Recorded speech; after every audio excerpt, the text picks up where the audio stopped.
కడపలో చెప్పి ఒక విధానంలో భాగంగా ఇక్కడ ఉండే కొన్ని వలస కార్మికులు చాలా వరకు చాలా ఏరియాల నుంచి చాలామంది ఇక్కడ వస్తున్నారు. ఈ వలస కార్మికులకు సంబంధించి రాష్ట్ర ప్రభుత్వం ఖచ్చితంగా వాళ్లకు ఒక 6,000 రూపాయల పింఛన్లాగా ఏర్పాటు చేసి కార్మికులను ఆదుకునే విధంగా వలస కార్మికులు ఎక్కడో పని లేక చాలా వరకు ఇబ్బందులు గురయ్యి చాలా పల్లెల నుంచి గ్రామాల నుంచి ఇక్కడ ఈ ఆవరణంలో ఏర్పాటు చేసుకుని వాళ్ళకి సహకారంగా ఏర్పాటు చేసుకుని చాలా వరకు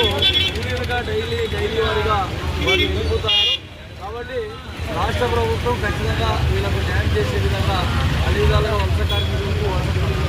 అండదండగా ఉండే విధంగా రేపు 5వ తారీఖున కలెక్టర్ గారి ఆఫీస్ దగ్గరికి వస్తే వాళ్ళ పేర్లు కూడా నమోదు చేయించి కలెక్టర్ గారికి అన్ని విధాలుగా